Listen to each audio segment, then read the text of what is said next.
Hay una pregunta que nadie se está haciendo sobre el insomnio.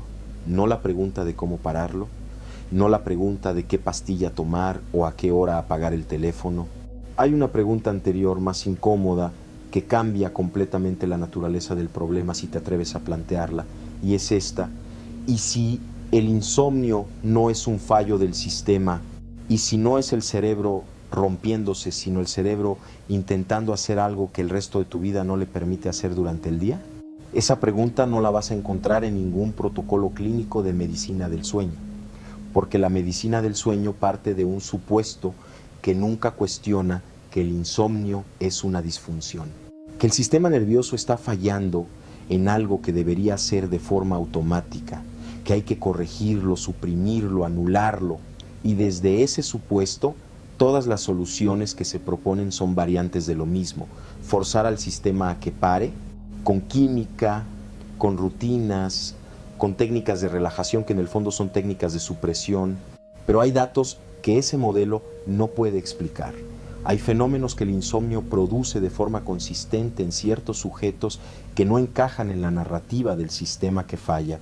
Hay experiencias que ocurren exactamente en el umbral del insomnio, en ese estado entre la vigilia y el sueño que el insomnio conoce mejor que nadie, que no son experiencias de un cerebro deteriorándose.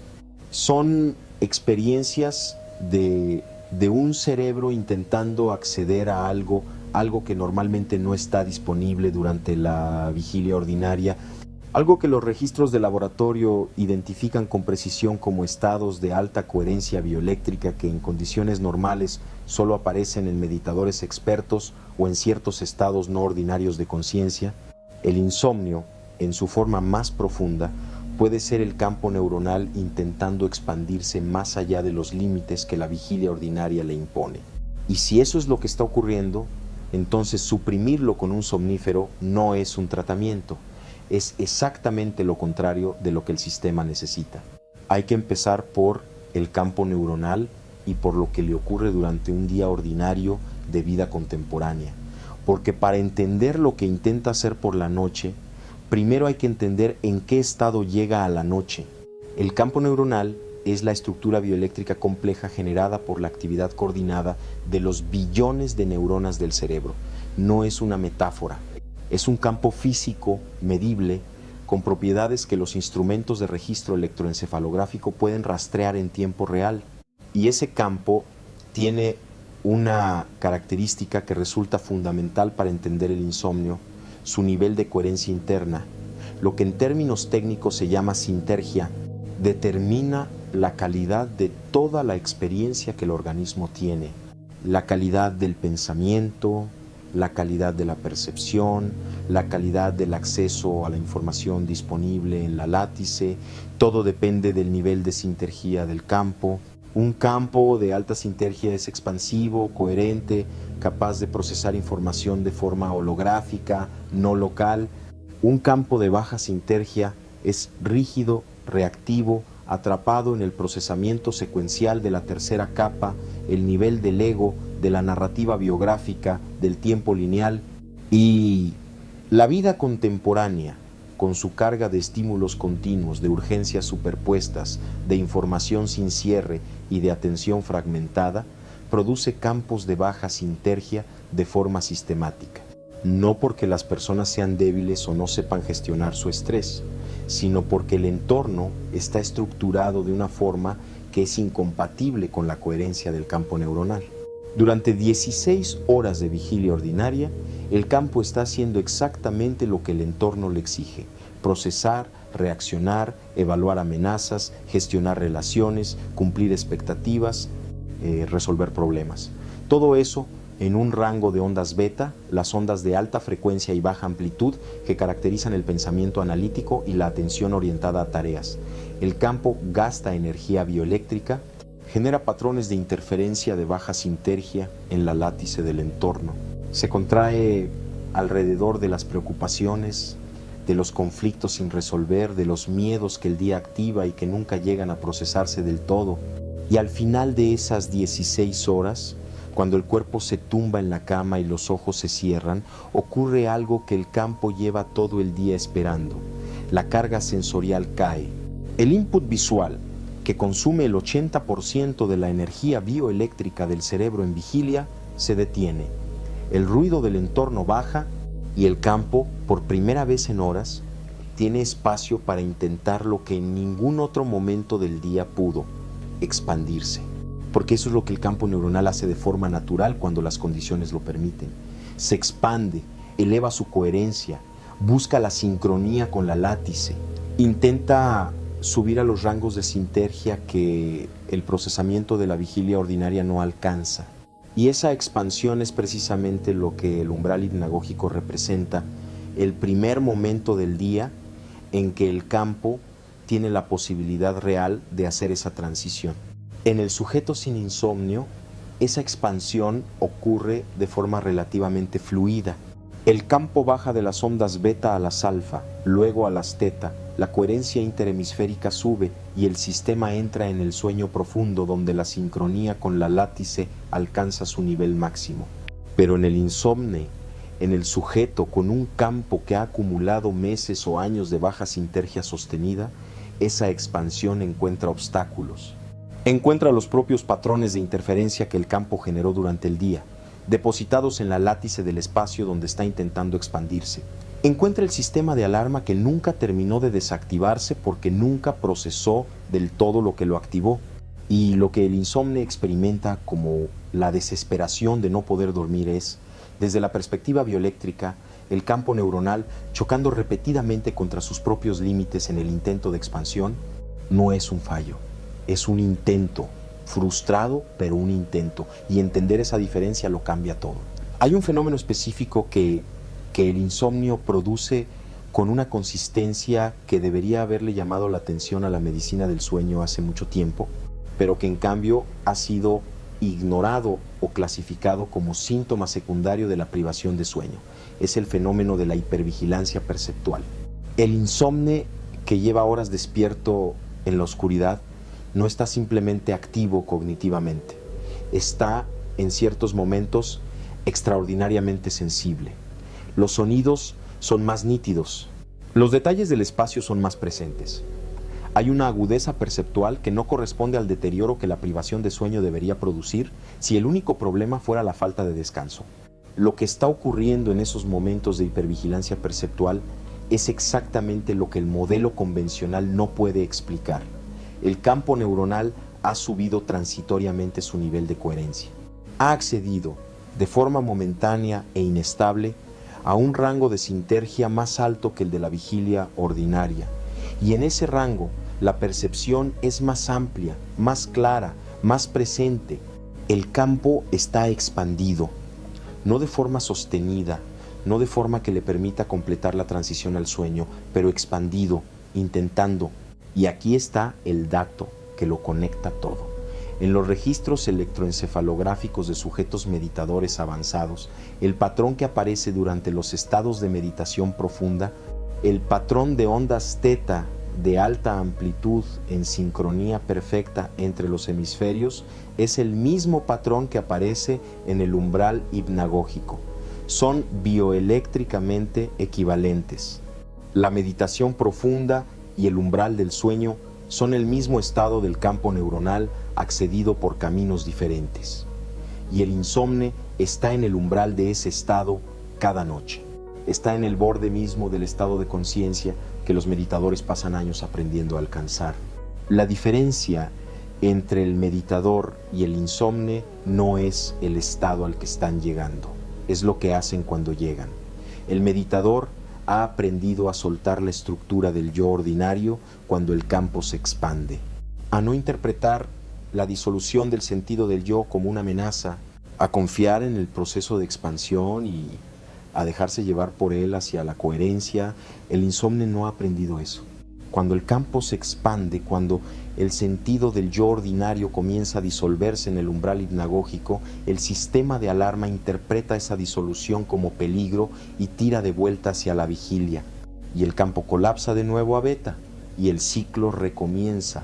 El insomnio crónico es, en una parte significativa de los casos, el campo neuronal llegando repetidamente al umbral de un estado de alta coherencia y siendo expulsado de él por el sistema de alarma antes de poder completar la transición, es un estado de expansión interrumpida, y la solución desde esta perspectiva no es forzar al campo a que se apague.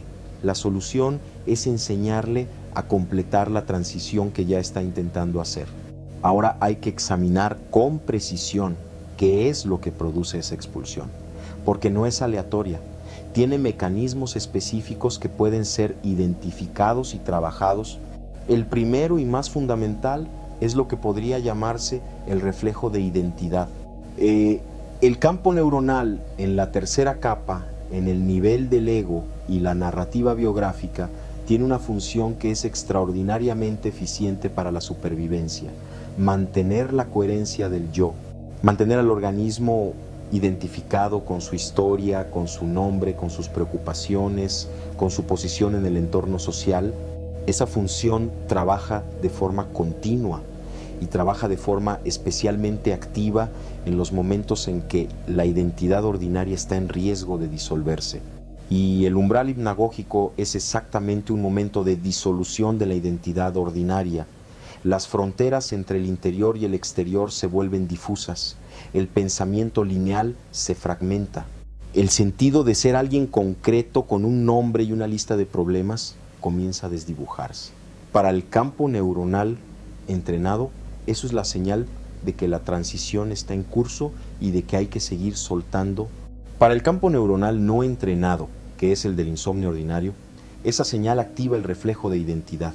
El sistema produce un pensamiento agarrador, un recuerdo súbito, una preocupación que de repente parece urgente, un sobresalto físico, cualquier cosa que devuelva al campo a la narrativa ordinaria del yo y que interrumpa la expansión. El segundo mecanismo de expulsión es la acumulación de microtensiones musculares.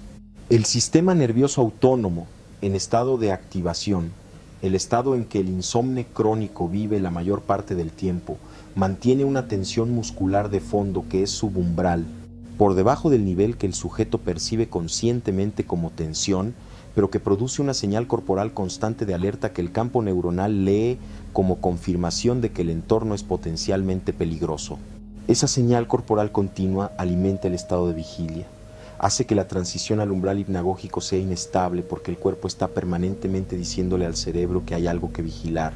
Y el tercer mecanismo, el más difícil de ver porque opera exactamente en el límite de la conciencia ordinaria, es la resistencia activa a la no narrativa. La tercera capa, el nivel del procesamiento ordinario, necesita contenido, necesita algo sobre lo que operar. Cuando el umbral hipnagógico va vaciando el espacio mental de contenido concreto, cuando la narrativa se diluye y el pensamiento secuencial pierde su hilo, el sistema genera contenido de emergencia. No importa de qué, una canción que se repite, un detalle trivial del día, una preocupación que ya había sido procesada y que reaparece sin motivo aparente. El sistema prefiere el ruido al vacío porque el vacío, desde la perspectiva de la tercera capa, es amenazante. Es el territorio donde el yo deja de ser el protagonista. Y la tercera capa no sabe existir sin ser el protagonista. Todos estos mecanismos tienen algo en común. Son respuestas del sistema a un proceso que en realidad está yendo exactamente como debe ir. Son interrupciones de una transición que, si se completara, produciría exactamente lo que el organismo necesita. Son el sistema nervioso saboteando su propia regeneración, no de forma malintencionada, sino porque nadie le enseñó que la disolución del yo ordinario no es el fin de la conciencia. Es el comienzo de un modo de conciencia más amplio, más coherente, más capaz de sincronizarse con la látice y de acceder a la información que el procesamiento de la vigilia ordinaria deja fuera. Aquí hay algo que los datos de laboratorio sobre estados no ordinarios de conciencia muestran de forma consistente y que es directamente relevante para el insomnio. El estado que se alcanza cuando el campo neuronal completa la transición, cuando supera la barrera del sistema de alarma y llega a la coherencia plena del umbral hipnagógico profundo, no es solo un estado de descanso. Es un estado de procesamiento de información de alta calidad. Es el estado en que el campo puede acceder a la látice de una forma que ningún nivel de la vigilia ordinaria permite, es el estado en que los patrones de baja sinergia acumulados durante el día pueden ser reordenados, integrados, elevados a un nivel de coherencia mayor. Es el estado en que el sistema literalmente se limpia a sí mismo, no solo en el sentido metabólico del sistema linfático, sino en el sentido informativo de la interacción entre el campo neuronal y la látice. El insomne que no puede completar esa transición no solo está perdiendo horas de sueño, está perdiendo acceso al único proceso que puede reordenar los patrones de baja sinergia que producen el insomnio. Es un bucle de retroalimentación negativa perfectamente cruel. El insomnio impide la sincronía que resolvería el insomnio. Y mientras ese bucle no se ha interrumpido desde fuera de sí mismo, desde un nivel de comprensión y de práctica que no esté atrapado dentro del bucle, el sistema no puede salir por sí solo. La interrupción tiene que venir de la comprensión precisa de lo que está ocurriendo y de la práctica deliberada que permite al campo neuronal recuperar la capacidad de completar la transición que lleva meses o años intentando hacer sin éxito. Hay algo más que necesita ser dicho sobre la naturaleza de lo que el campo neuronal está intentando acceder cuando intenta expandirse en el umbral del sueño. La látice, como estructura de información que compone el tejido del espacio-tiempo, no está separada del campo neuronal. El campo interactúa con ella de forma continua, en vigilia y en sueño. La diferencia es el nivel de coherencia con que esa interacción ocurre.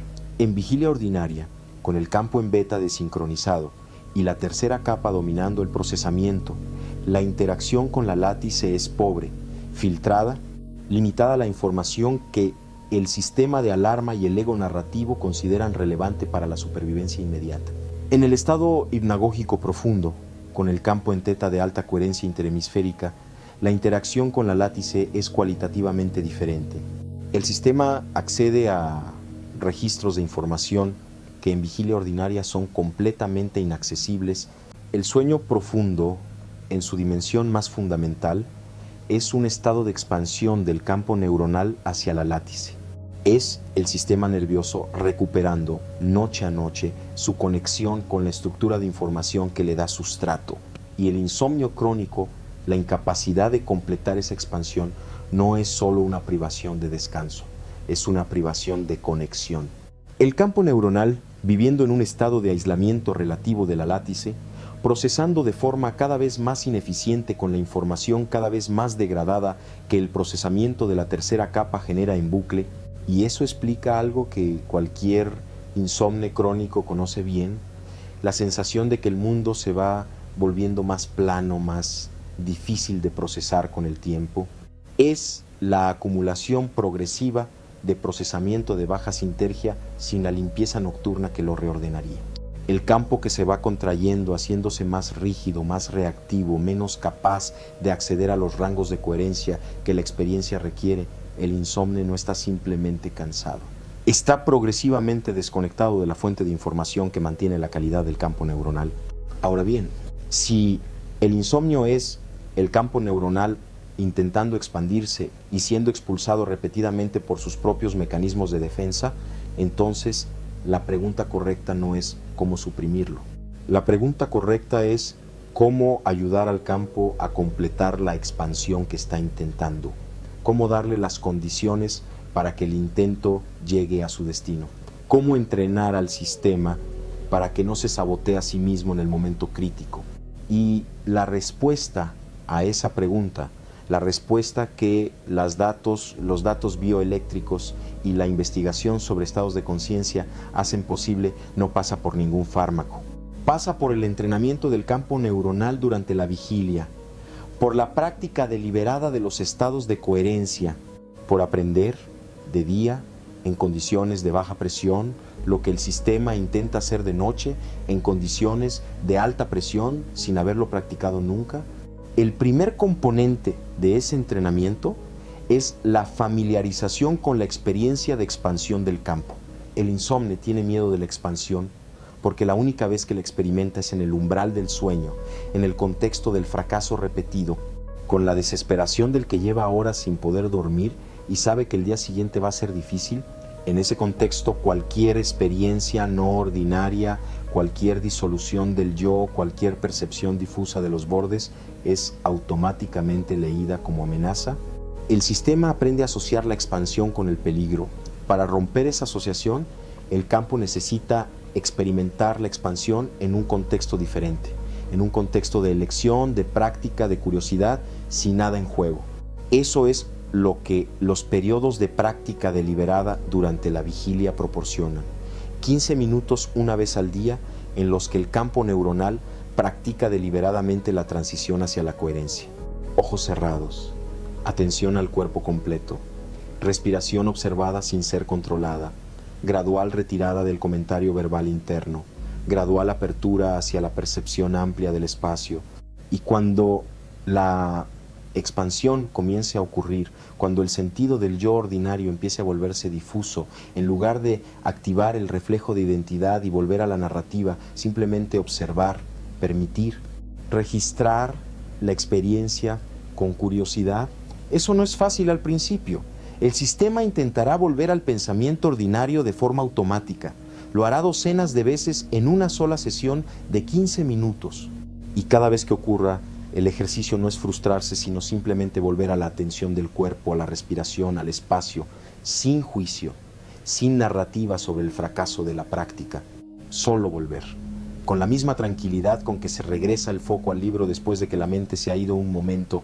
Con el tiempo, con semanas de práctica consistente, el sistema aprende que la expansión no es amenazante. Aprende que soltar la narrativa no produce el colapso del yo, sino algo más parecido a un alivio, a una amplitud, a una forma de presencia que es cualitativamente diferente al procesamiento ordinario, pero que no es peligrosa. Y cuando eso ha sido aprendido durante el día, cuando el campo neuronal tiene docenas de experiencias de expansión que resultaron seguras y no amenazantes, la noche cambia. El umbral hipnagógico deja de ser el territorio del fracaso y la desesperación y comienza a ser un territorio familiar. El campo sabe lo que está ocurriendo, reconoce la expansión y en lugar de activar el reflejo de identidad para volver a la vigilia, tiene el recurso aprendido de simplemente seguir soltando. El segundo componente del entrenamiento es la limpieza deliberada del estado bioeléctrico antes de la transición nocturna. No como ritual de higiene del sueño, sino como práctica de reordenamiento de la látice local. Porque uno de los principales obstáculos para que el campo neuronal complete su expansión nocturna es la calidad de la látice del espacio donde esa expansión intenta ocurrir. Y esa calidad depende directamente de los patrones que el campo depositó en ese espacio durante el día. Un campo que pasó el día en activación sostenida, reaccionando a urgencias, procesando conflictos sin cerrarlos, acumulando tensión sin liberarla, ha depositado en la látice del espacio donde vive y duerme una capa densa de patrones de baja sintergia. Y cuando llega la noche e intenta expandirse en ese espacio, el entorno informativo que encuentra es el eco de su propia baja coherencia. El campo intenta subir y la látice local lo jala de vuelta hacia abajo. La limpieza de ese espacio no requiere rituales. Requiere crear momentos durante el día y especialmente en las horas previas al sueño, en los que el campo genera patrones de alta sintergia que van reordenando gradualmente el entorno informativo. Cualquier actividad que eleve la coherencia del campo, que produzca momentos genuinos de presencia y de reducción del ruido de la tercera capa, está limpiando la látice local. Está creando las condiciones para que la expansión nocturna encuentre un entorno de menor resistencia. El tercer componente es el más específico y el más difícil de articular con precisión en lenguaje verbal porque ocurre en el límite de lo que el lenguaje puede describir. Se trata de aprender a reconocer el momento exacto en que el campo neuronal está en el umbral de la expansión y a tomar una decisión activa de no resistirla. Ese momento tiene características reconocibles. Hay una sensación de que el pensamiento se está volviendo menos nítido, menos delimitado. Hay una especie de peso en los párpados que no es solo fatiga física. Hay una difuminación de los bordes del cuerpo respecto al espacio, y hay casi siempre un pensamiento que aparece en ese preciso instante con una urgencia que no tenía 5 minutos antes. El pensamiento agarrador, el recuerdo del asunto sin resolver, la pregunta que de repente parece imprescindible responder ahora. Ese pensamiento es la señal de que el sistema de alarma ha detectado que el campo está en el borde de la expansión y está intentando traerlo de vuelta. Es el último acto del reflejo de identidad antes de que la transición pueda completarse. Y la respuesta correcta a ese pensamiento no es resolverlo, no es darle la atención que pide, no es entrar en la narrativa que está ofreciendo. La respuesta correcta es reconocerlo por lo que es: un mecanismo de defensa, un tirón de vuelta, y desde ese reconocimiento, tomando la decisión consciente de no seguirlo, volver a la percepción del cuerpo, del espacio, de la respiración, volver al territorio de la expansión en lugar de seguir al pensamiento de regreso al territorio de la vigilia. Eso es, en términos muy concretos, aprender a soltar en el momento crítico. Y es una habilidad, no es algo que ocurre de forma espontánea, no es algo que se puede decidir una sola vez y que a partir de entonces funciona automáticamente. Es una habilidad que se construye con repetición, con práctica, con la acumulación de experiencias en las que el sistema aprendió que soltar en ese momento no tuvo consecuencias catastróficas, que el campo se expandió, que la transición ocurrió, que al otro lado del reflejo de identidad no estaba el vacío sino la sincronía. Hay algo que ocurre cuando el campo neuronal finalmente completa la transición, cuando supera la barrera del sistema de alarma y entra en el estado de coherencia plena del umbral hipnagógico profundo, que merece ser descrito. No es pérdida de conciencia, es transformación de la conciencia. El campo en ese estado está operando desde un nivel de coherencia que la vigilia ordinaria no alcanza. Está en sincronía con la látice, procesando información de forma holográfica y no local. En ese estado, los patrones de interferencia de baja sintergia, acumulados durante el día, encuentran la diferencia de potencial que necesitan para reordenarse. El conflicto que quedó sin resolver, el miedo que no tuvo respuesta, no son simplemente archivados. Son tocados por la coherencia del campo en sincronía con la látice, y esa coherencia los integra, los eleva, y el sistema amanece con menos carga de baja coherencia que la que tenía la noche anterior. Eso es lo que el insomnio está impidiendo. No solo el descanso, la regeneración informativa del campo neuronal. Y cada noche que el campo no puede completar esa transición, la carga de patrones sin procesar se acumula, hasta que el ruido acumulado es tan denso que la expansión nocturna encuentra una resistencia que ya no puede superar por sí sola. Y esa ayuda no viene de un somnífero, viene de reducir la resistencia que el sistema encuentra en el umbral de la expansión, viene de limpiar gradualmente la látice local de los patrones acumulados, viene de el entrenamiento deliberado de los circuitos de coherencia durante la vigilia, viene de la comprensión de que el insomnio no es el cerebro fallando, sino el cerebro intentando, y de que el intento frustrado como está es en sí mismo una señal de que el sistema todavía sabe en qué dirección tiene que ir. Eso es lo que cambia cuando alguien que ha sufrido insomnio crónico durante años comprende por primera vez lo que realmente está ocurriendo en su sistema nervioso. No cambia inmediatamente la calidad del sueño, pero cambia la relación del campo con el problema. Y esa relación cambiada es ya una reducción del ruido, ya es menos carga en la látice local, ya es un campo que llega al umbral hipnagógico con menos resistencia propia que la noche anterior. El miedo al insomnio es uno de los mantenedores más poderosos del insomnio, porque el miedo es un estado de baja sintergia, es un estado de activación del sistema de alarma, y un campo que llega a la almohada con miedo al insomnio está llegando con exactamente la activación bioeléctrica que garantiza que la transición sea difícil. Es el campo preparándose para el fracaso de una forma que produce el fracaso. Cuando la comprensión reemplaza al miedo cuando el insomnio deja de ser interpretado como amenaza y comienza a ser visto como información sobre el estado del campo, como una señal que puede ser leída e interpretada en lugar de combatida, el campo llega al umbral hipnagógico con un estado bioeléctrico diferente, no relajado necesariamente, no sin preocupaciones, pero sin el miedo específico al insomnio superpuesto sobre todos los demás miedos. Y esa diferencia, aunque parezca pequeña, es una diferencia real en el nivel de sinergia con que el campo inicia el intento de expansión. El insomne que entiende que su campo está intentando expandirse, que está en el umbral del mismo estado que los meditadores pasan años aprendiendo a alcanzar, que el fracaso de la transición es temporal y técnico y no una condena permanente. Ese insomne tiene acceso a un recurso que el insomne que solo sabe que no puede dormir no tiene: la posibilidad de alinearse con el proceso en lugar de luchar contra él. Alinearse con el proceso no significa resignarse al insomnio, significa dejar de gastar la energía bioeléctrica del campo en combatir la expansión y empezar a usar esa energía para aprender a completarla, para entrenar los circuitos que la hacen posible, para crear las condiciones en el día que la facilitan en la noche, para limpiar la látice del entorno de los patrones que producen la resistencia, para reconocer el pensamiento agarrador del umbral como lo que es, el último acto del reflejo de identidad, y elegir no seguirlo.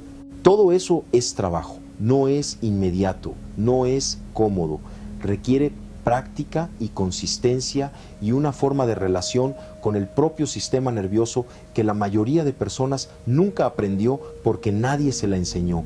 Pero es trabajo que opera sobre la causa real, que toca el mecanismo que produce el insomnio, que abre gradualmente el camino que el campo lleva intentando recorrer.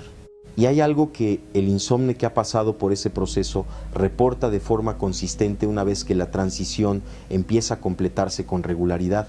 No solo que el sueño mejoró, que algo cambió en la vigilia también, que el día tiene una calidad diferente, que el procesamiento es más claro, más fluido, menos reactivo, que los problemas que antes parecían insolubles encuentran soluciones que no estaban disponibles antes, que hay una amplitud en la percepción que antes no existía.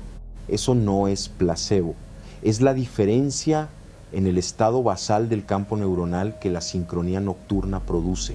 Es el campo que amaneció con menos carga de patrones sin procesar, con más energía bioeléctrica disponible para el procesamiento de la vigilia, con mayor acceso a los rangos de coherencia que la látice pone a disposición de cualquier campo que sepa cómo interactuar con ella.